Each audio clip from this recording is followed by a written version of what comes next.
coast to coast, it's your hosts, the Lombardi Leap and Mersey FB. This is Beyond the Frozen Tundra.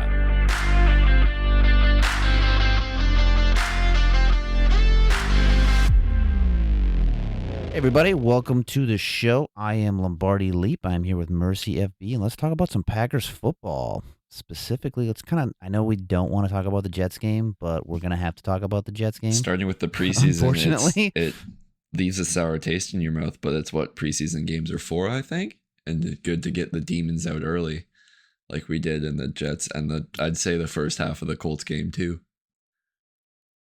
Yeah, I mean, even looking at the Jets game, I mean, hopefully they got the drops out early. Oh, I hope so too. It seems like everybody last season was bad. Oh my goodness, everybody dropped a ball except for Matthew Golden. That was a bright spot. He catches everything, and he got a DPI off a sauce. Yeah. So that was pretty impressive as well. He was playing physical the whole drive that he was in against Romeo on the other side too when he lined up there. Yeah, which, like, Matthew Golden, he's not that... I mean, he looks bigger now than when he was drafted. Because I think they said he was, under 6 foot? He came in, I think, around 5'11". And shy of 200? I can't remember. Yeah. He was like 196 or something like that. But there was a video of him standing next to like Jaden Reed and Josh Jacobs, and he looked like he was like an inch or two taller than him. Yeah. So he looked like he was above 6 foot there, which, I mean, that's only going to help him. And I was, like I said, I was wrong in my pre-draft assessment. I was more fond of Quinn Ewers. I still wasn't that fond of him, but I didn't think he was that bad. It just turns out he was actually that bad. Yeah, well, I will eat my words for this one too. Pre-draft, I was not a fan of Matthew Golden. And then especially because I never really saw like the Houston tape of him. And then when going back and looking at the Houston tape when he wasn't afraid of outrunning his quarterback's arm, it was quite something to watch what he could do too. And then again, like I watched like the Georgia-Texas games, and Matthew Golden had some issues there, but he again torched Georgia's secondary there as well. So also, I've thought the issue with him was like concentration drops, like the rest of the Packers roster for wide receiver sometimes. But he seems to have fixed that issue and has caught everything in camp so far that's gone his way, which has been spectacular to see. Oh yeah, he's caught some like off kilter balls too. Like his very, very sure hands. And I mean, speaking of other draft picks too, like I know we can probably talk about Matthew Golden for who knows how long. Jordan Morgan. Yeah, like everybody had him written off. It was something too, especially with the Jets game, because they have pretty good pass rushers on their starting on their front seven, right? And you saw what Will McDonald did to Zach Tom on the other side there, but Jordan Morgan was pretty steady that game. Yeah, and he's at left tackle, which I like. I know I've talked about this quite a bit and said that it looks to me like how the Packers want to shape their offensive line is they want more finesse on the outside with like Tom and now Morgan. And then in the middle, they very much want those big guys. I mean, they brought in Banks. They drafted Belton, who, I know there's talk out there, oh, he's going to play, he looks better at right tackle. And I don't agree with that. Like, I don't think he has the athleticism to play in the NFL as a consistently good right tackle. I think he'd be better than Sheed, and I'm not a fan of Sheed. I think he's hit his limit. He's really hit his ceiling. Yeah. But so the thing with like the bruisers at center, right? Or the bruisers in the inside of the line. You have Banks, and then you've moved Elton into center, and you're rocking with Ryan at right guard right now. For now, yeah. And he's a free agent. Yeah, he's a free agent next year. Belton won't. Belton, I think, will stay at tackle for the meantime. But I think we're getting off topic here. Yeah, until he gets some depth there. Yeah, definitely. But back to Morgan. I think Morgan's really the important thing here is that everybody written him off. I was a pretty big defender of saying you can't write him off just because he got hurt beginning of last year. That's true. He did have that shoulder injury. and it didn't go away at all whatsoever. And on top of that, they shoved him at right guard just to kind of hope he'd play, rookie coming out. I mean, if you're drafting a rookie, if you're drafting a lineman anywhere past like 15, like there's going to be some development there. Like you're going to need that. And Morgan did need that, and it didn't help the fact that he got shoved to right guard, which which isn't why he was drafted. And then he had that nagging shoulder injury, and he ended up out on IR. So he barely played at all whatsoever. Mm-hmm. And I would say if they moved him right to if instead of going, he played left tackle in college, having him go from left tackle to left guard wouldn't have been as much of a change. But with Elton there that past year, then they had to kick him over to right guard, which was even more of a shock to his system. So it has just taken some time to get back to what he was. But now that he knows he can do it and everything, I'm sure that he's going to be more confident leading up to the regular season. I think that carried over too. Oh. Like that carried over from the Jets game because you saw it start there. It definitely did. I know we talked a little bit about the Colts game where he was up against Kwity Paye and like Liatu Latu, so he had solid competition there as well. That was the Colts starters, and he let nothing by him, like at all whatsoever. Which again, that's just building on the success there. Which, on the contrary, Belton struggled that game a lot. Oh, that was a rough one. A lot of mental mistakes for him. It's the mental mistakes, and then it's like the small, like what people refer to as the game within the game, the timing, getting off the snap. I know no one really wants to harp on this, but a year or two ago, those penalties would not have been called as often. However, people in Kansas City made a real big deal about it, and now the league's kind of focused on calling the penalties there on that offensive lineman specifically. So it's just the things coming in as a rookie that you think you're aware of, but you sometimes mess up. And I think what people need to understand about Belton too is he did average 8 penalties this season in college, and he was in college for about 5 years. So 8 penalties this season? Yes, sorry? I believe that's what his average was. And a lot of it, I mean, there were a couple that were penalties that were very similar to what he dealt with in the Colts game. There were a few penalties in the Colts game specifically too that were like stupid penalties. You'd look at them on the replay and you'd be like, "Oh, come on! Like, why would you do that?" Like when he ran that dude through the sideline and then just shoved him or pushed him out late. That's just heat of the moment, like seeing red. But it's kind of like, why are you doing that? In some aspect, though, I kind of like that mentality. Like he just needs to know when to dial it back a little bit. I mean, because that shows he does have that dog in him.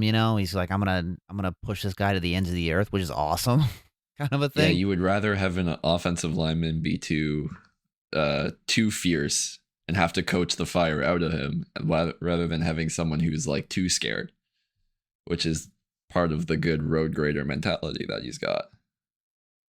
And to be fair, he brought it back. We're going to skip ahead of game 2 to the Seahawks. He didn't have as many penalties called on him. No, he still had one. You still saw Matt LaFleur chew him out, but he put it together. And it's positive in the right way. So, and I think too, we can kind of address this too with the Colts game. I know what we really kind of saw, which is why the Packers did trade for Darian Kennard, is we did see that the offensive line depth was a bit of a concern. So they bring Darian Kennard in, they trade him for a 6th-round pick next year, I believe. Yeah, 2027 6th. Yeah, or 2027 6th? Okay. Yeah. And then he's primarily a tackle, right?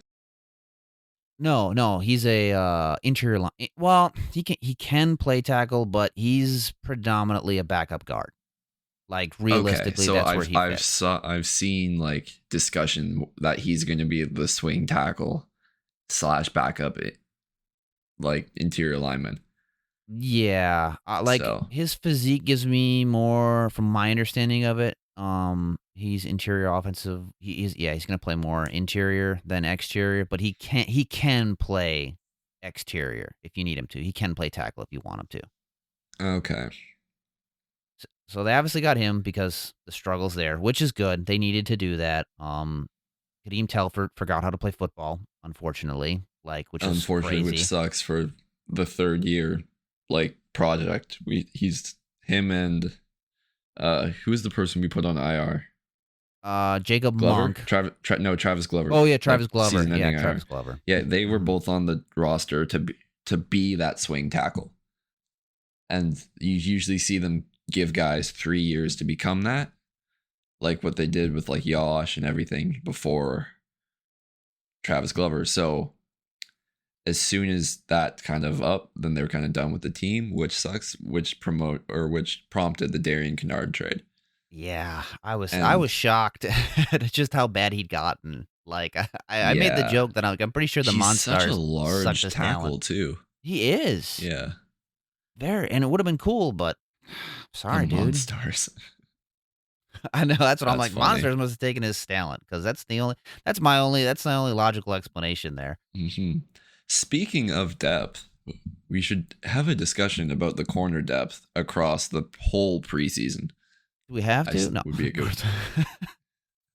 Oh Well, man, that's a you hot saw topic, some good right? stuff from Kalen King, who will hopefully be re-signed on the practice squad.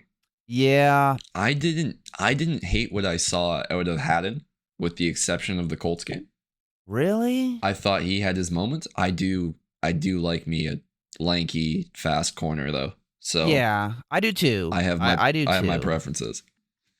And then outside of like Bo Melton, transitioning him from wide receiver to corner has been flawless for him. Yeah, he's done a very good job. And he did have a pass breakup versus the Colts first team, I believe, as well as a TFL. So, Yeah, he read that TFL pretty well. I yeah, I remember. think that game That solidified. stuck with me. That game solidified him as the backup corner. And he's probably fifth string. He really is. Like, he's probably If we fifth get string. lucky, he doesn't see the field all that often. It's the if we get lucky. With probably won't get lucky given the Packers' injury history at corner specifically. But if Hobbs stays healthy, you're looking at Melton as your corner like 4 or 5. 4 or 5. So it's not the end of the world, but the depth at corner does leave you something to be desired. Like you all want the splash trade, but that's just never going to happen, unfortunately, in my And opinion. I don't really know what cornerback I would trade for at this time, because there's a lot of nickel cornerbacks that are out there. Because nobody's Mike trading Hilton a good just boundary got cut corner. today, so Nobody's trading a good boundary corner at all whatsoever. Like they're just not going to do that. I mean, we saw Ramsey get traded, but the Dolphins are the Dolphins right now. that was an interesting day. So we have Hayden. Hayden did make it for now. I don't think he's Mhm. going to be there permanently. And I know you liked him. I thought his only good I liked game. him coming out of the draft in like 2022 when he went. I thought he looked better last year. My issue was he got picked on the Jets game, and then he got picked on the Colts game, and then he really didn't have a good game until the second half of the Seahawks game. So that was my issue. And then they pulled him. Yeah. They were like, okay, you've shown some good tape, and then they sat him out for the rest of the game. So I don't know. I'm just not. And there's a lot of guys who were cut today, unfortunately, who looked good. And we are recording this as of cut down day, so just for clarity's sake. If something does happen and I post this, I might post a snippet on the YouTube, which I'll get to that towards the end of the episode here. But we won the Seahawks game, and like you said, I still think we crushed the Seahawks game. I think that was a spectacular preseason game from our depth, given the fact that you saw what the Seahawks had done up to that point, like beating the Chiefs, and there was someone else, I just can't remember, but their first game was quite dominant as well. Mm-hmm. And they're an almost playoff team from last year too as well. And I say almost because we beat them. We beat them, and that's why they didn't get into the playoffs. So that's why they're an almost playoff team. And I do think too, like that solidified Hopper as well as taking that next step because he was all over the place that game too. And another guy I think that we should talk about, who's really important, is Brenton Cox Jr. Oh, big time. He I would say is our third edge right now, of personal opinion, of my personal opinion. He's third edge. He shows such like elite pass rushing traits that aren't physical. I will give that caveat, but he just reads the game so well as a pass rusher. He's very smart. He kept Jalen Milroe in a box that game while he was still playing. He did keep Jalen Milroe in a box. And then he's like, I know his like people talk about his athleticism. They're like, oh, he isn't the most athletic, but he still is quick. Like to me, he does have a very quick first step. He's quick. People forget where he went to school. He went to school in the SEC playing at both Georgia and Florida. You don't play there if you're not athletic. Yeah. So. Yeah, definitely. Yeah, and people forget that, and that's why when you rely too much on the relative athletic score, some guys just don't test well some days, and it's unfortunate. I can't remember who said this. Famous example of this, Michael Bennett, the former edge rusher for the Seahawks, tested awfully, and he had an amazing career. Oh yeah, definitely. So I mean, Brenton Cox Jr. DE3 specifically because unfortunately, Baron Sorrell got hurt. You don't like JJ either. JJ Enigbari either. I do not like JJ Enigbari.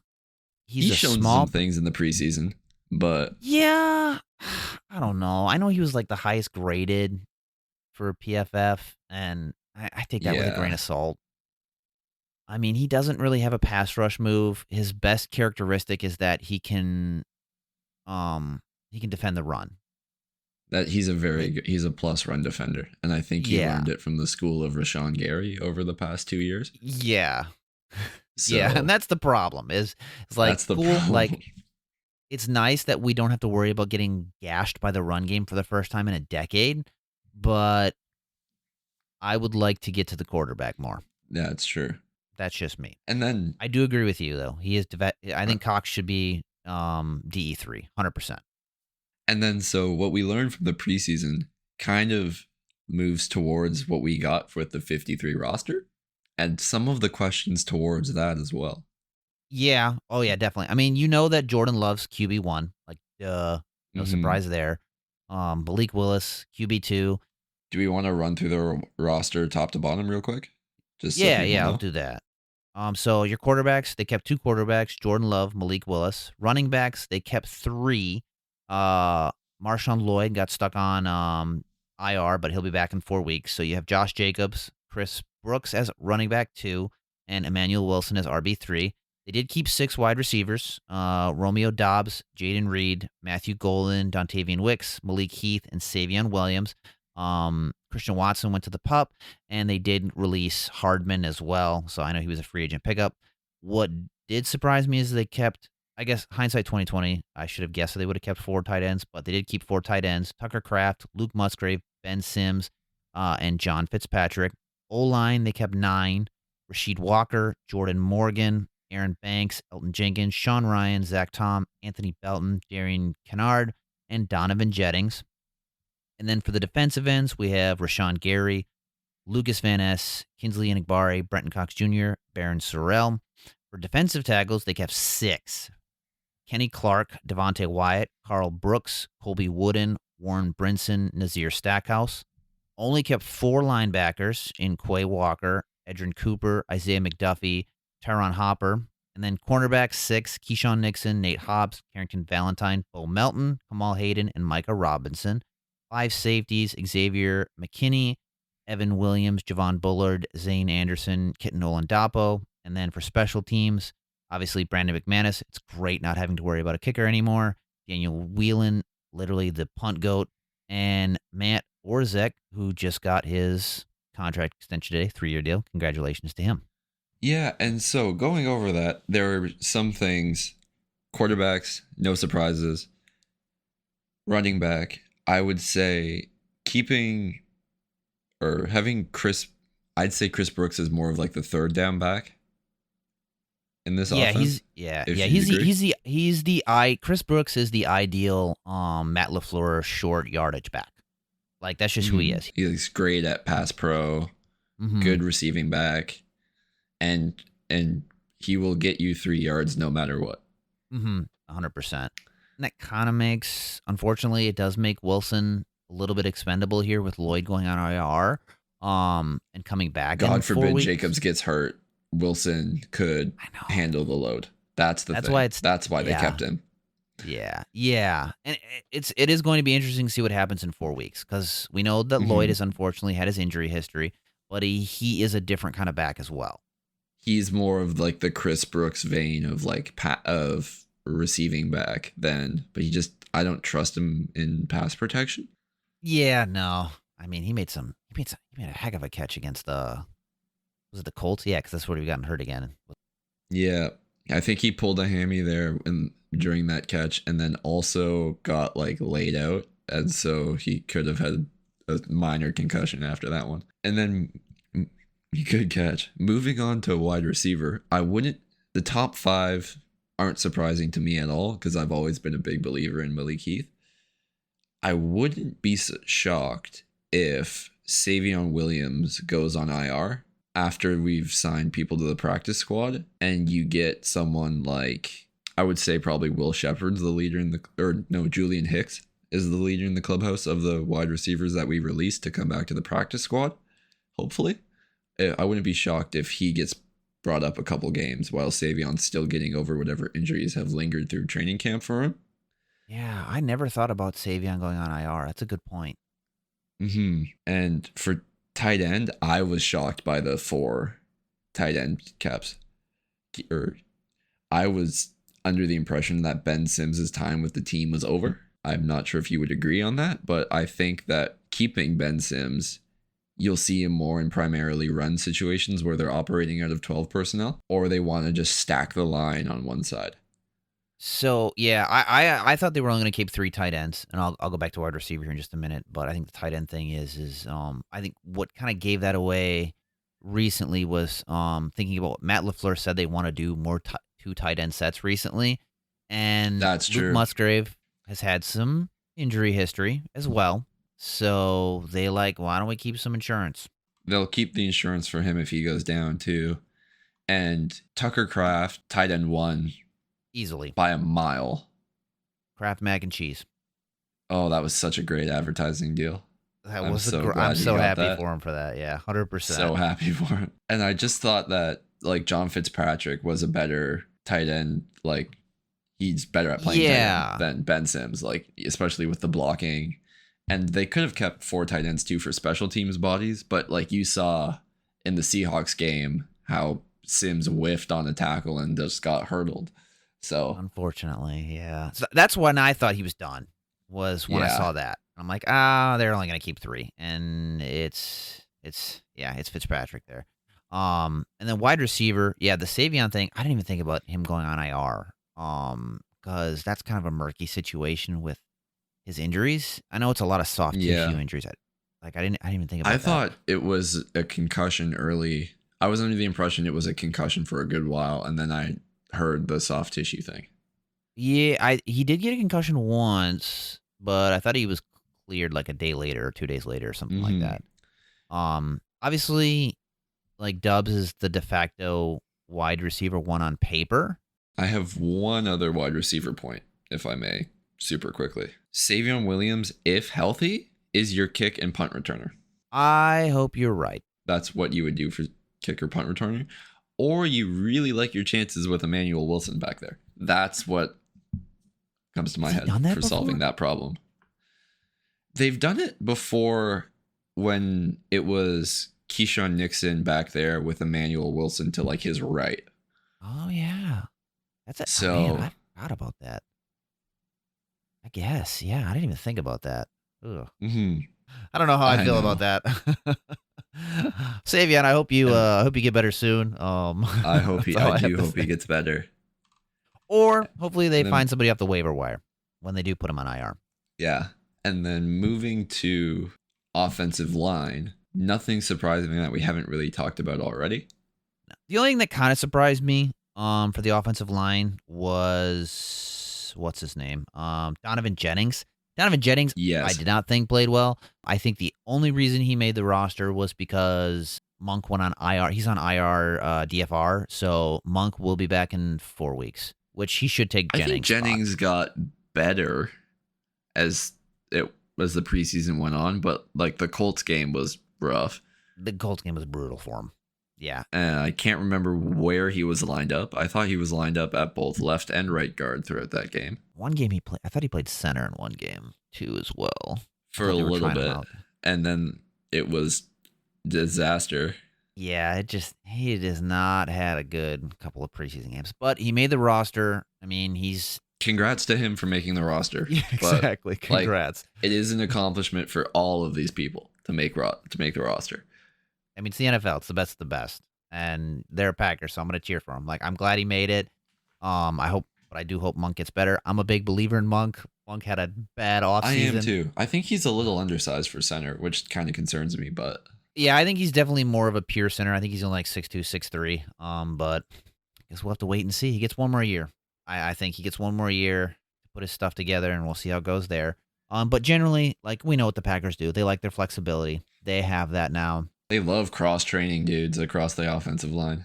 Which gets on my nerves sometimes because I think it messes with people like it does with, like, Jordan Morgan. I don't know who's going to start at left tackle. It just depends on Banks' back injury, Jenkins' back injury. Because I think Morgan earned left tackle. I think you draft him as a left tackle. I think he did too. 100%. I think he earned left tackle. But I guess we're going to see here in the coming days if he gets to start at left tackle. Has there been an update in the Sheed contract negotiations?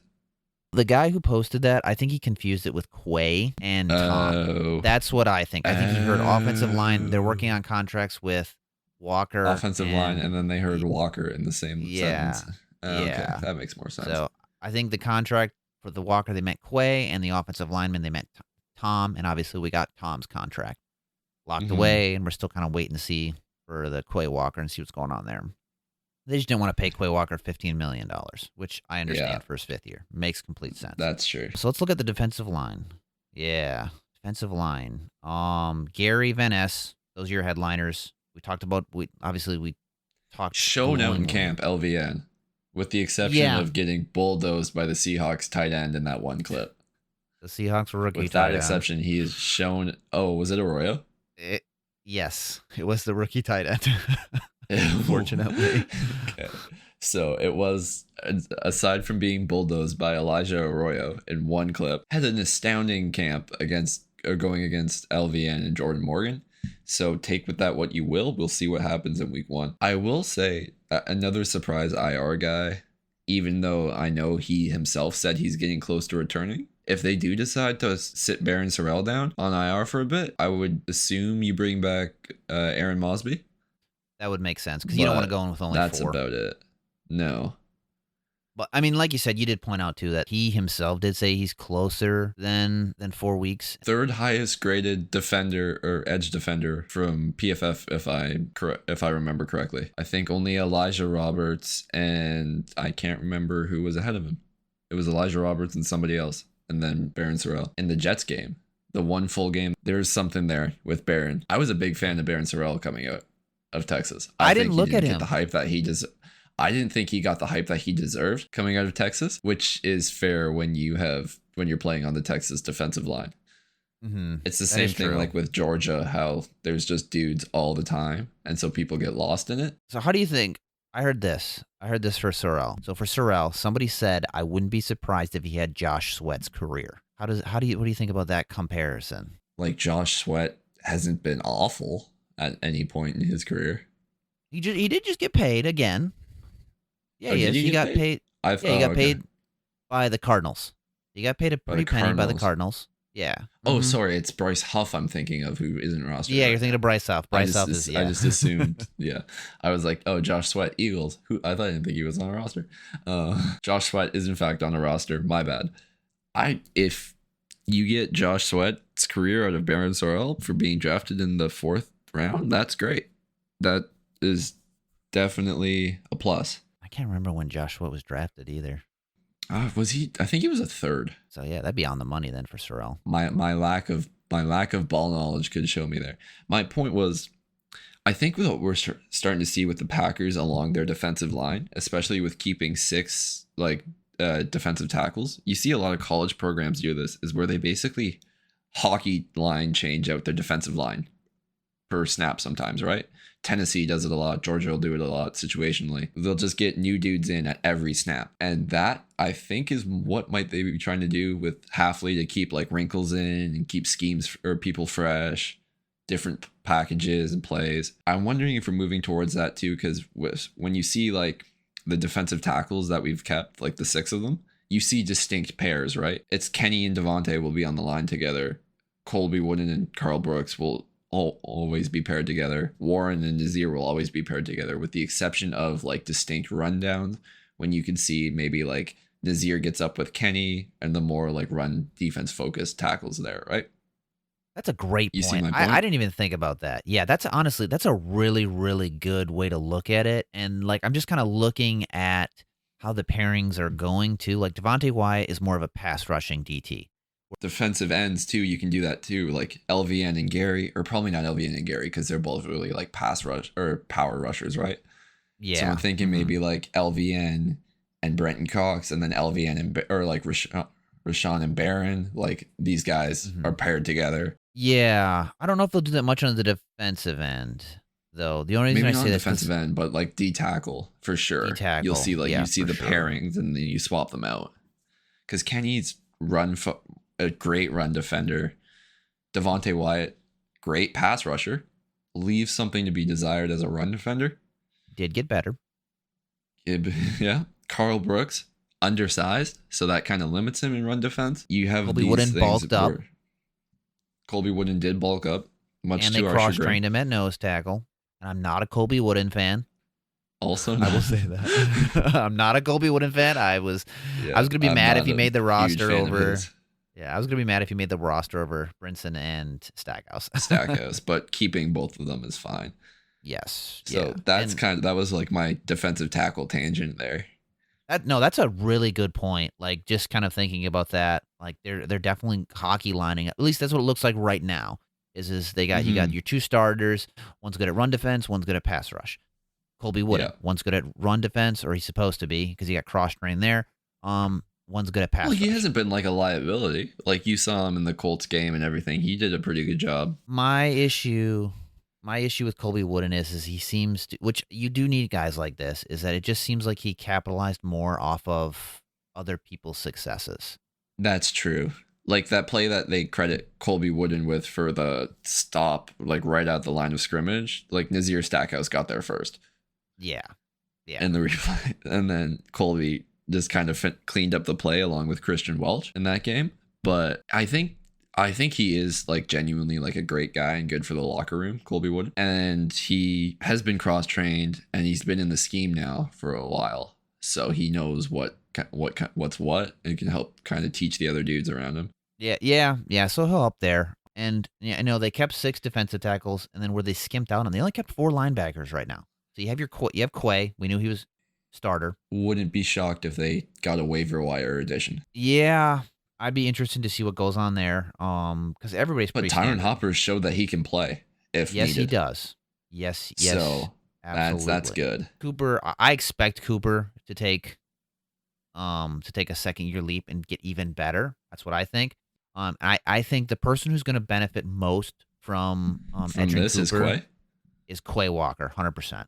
I think that's what's going to unlock him. I think Quay finally not having to think as much when he plays as the mic is probably going to be the best thing to happen for him in his career. Absolutely. Especially to going back to what like Joe Barry threw a lot on his plate, having to come in and be the mic right away led him to being more of like the think about overthinking every decision that he's doing. And then when he was at Georgia, you would just see him like fly around. He was playing next to Nakobe Dean, one of the smartest linebackers I think I've seen recently. So like he would just like read and trigger because he knew Nakobe would cover anything that he messed up behind him. Having Cooper there can kind of help, but like they're both very blitz happy linebackers. and they're both really good at the blitz. So it's going to just be depending on who does what at a certain time. Yeah, definitely. And I think that's okay in Hafley's scheme because he definitely relies on more safeties. I mean, that's why they went out and got Xavier McKinney. You have Evan Williams, great draft pick from last year. Javon Bullard, he can definitely play the Bullard box as well. Yeah, and then Great, also a good draft pick, but I think they like him in the nickel, which helps the cornerback room. Definitely. And I do like Kitten Olandapo. Zane is hurt. Zane has a knee injury and got leveled with a concussion, I think, in the Jets game. Yeah, so he could be your RI guy and pick up. That's how they could pick up a linebacker tomorrow. Yeah, off of waivers. And off of waivers for the linebackers. As of the time of recording, Pooh Paul got released by the Rams, their draft pick this past year, as well. Channing Tindall, as a former Quay Walker running mate, got released by the Dolphins. So Chad Muma got released too, by the way, by the can't tackle. Oh, that is true. That is true. That is why he got released. Maybe halfway. That is why he got released. Now, okay, so we got that. So yeah, I mean, Zane could go on IR, and that's where they get their linebacker from. I mean, cornerbacks. I know we've talked about this. Nixon, Hobbs. I'm fairly confident in our top three corners. Our top three corners, I am pretty happy in. Melton, if he's corner 4 or 5, sure. Haddon, I think, can develop. He can develop on the practice squad. I think that would be where he should go. They did. I was surprised and I haven't they heard kept Robinson. much about Micah this. Yeah, I haven't heard his name a lot. He's coming out of Tulane, right? Yeah. Yeah, Tulane. Yeah. Coming out of Tulane. He's on the smaller size, right? Like more of a Jair molded corner, just not as physical. Yeah. I think. He can play outside though. Like, and he did show some willingness in the run game. So I think that's why they ended up keeping him. I know I thought he did develop. I thought he did deal with a little bit of an injury, but like you said, I didn't really hear much from him. He was dealing with something around the time of rookie minicamp. Well, yeah. I mean, overall, like, I'm pretty happy with the roster as it is right now. Obviously, I'm fairly happy with the roster. There were just a few additions. Yeah, that I think we do need in corner. I think corner is the biggest thing. Corner and linebacker are probably the two biggest spots where I'm like, I don't know what's going on there. But like to an extent, linebacker though, running back depth as well, past Emmanuel Wilson. Well, but that's just like these are practice squad additions that you're theorizing about. Yeah, I like Amar Johnson. I think he'll be a good developmental running back on the practice squad. I'm probably gonna butcher his name. Whose name are you about to butcher? I'm about to butcher Israel Akaba. No, Israel Abanikanda. Abanikanda, thank you. Israel I can't even say his name, but I think he might end up on the practice squad. Kind of thinking about it because he did have some. If he doesn't get claimed, I feel he's very likely to get claimed because people will go back and watch the pit tape of him and be like, yeah, I can fix him. Yeah, true. So, and, I mean, he was a running back too for the Niners. I think the Jets drafted him and he got cut by the Jets. Niners. That's what happened. Cut by the Jets because they had a loaded backfield and decided to keep drafting running backs. And then he went to the Niners, got cut there, which was strange, and then ended up getting cut here. So I do want to say the special teams value wasn't as strong as I expected it to be. Isaiah Simmons. Yeah, they got rid of him. They got rid of McCole Hardman. They basically said, here you go, Rich Bisaccia. Here's your box of scraps. Make it work for depth in terms of special teams players. Because most of these guys I view as just like actual like football players who can contribute on special teams, but not necessarily have to. So yeah, one of our best special teamers right now has like a concussion. Yes. So yeah, he has a concussion. And Jaden Reed, last time I saw him, he didn't have a limp, but he was dealing with a foot injury. Yeah, I don't want Matthew Golden back there either. So that's why, again, too, I think that they could end up cutting or moving two guys to IR. Like you said, picking up a linebacker and then picking up some type of kick returner, punt returner, wide receiver. Because there's quite a few of them that did get released. Do you think they want Bo Melton to return kicks? Well, I don't know why they haven't tried it. Like, that's my thing. He's a wide receiver. He's a cornerback. He has hands. He has the speed. And I think he clearly has the vision. I'm just not sure why they haven't tried it yet. Because he's a great special teams gunner. And that's one of the reasons why he didn't make the roster. Like, he made some plays last year, and you need a guy like him because Whelan can boot it. And if Whelan Yeah. can boot it and Melton can get up there, like, you're pinning people back. And he's been doing that. So that's why people are like, But- oh, but Melton's in our corner room. I'm like, dude, he's not just there to be your corner. Like, he's a special teams gunner, and that is a hugely important position. Extremely That is underrated true. position. And then, like, for just thinking of like returner options, having speculated earlier in the episode, Emmanuel Wilson, Savion Williams, and then Bo Melton, like, you have options for what you want to do without adding anyone right now. So that's good. It's definitely like Love's team now. The trends you noticed that you would have noticed with like the Rodgers era aren't there as much anymore. So Yeah, it's definitely Love's team here now. We are really in the full-fledged Love era here.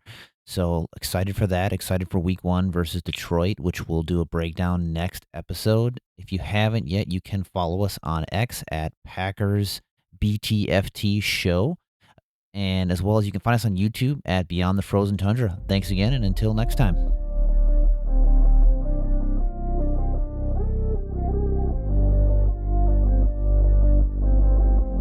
To Packers fans coast to coast, thanks for going beyond the frozen tundra. We appreciate you tuning in. And as always, go Pack Go!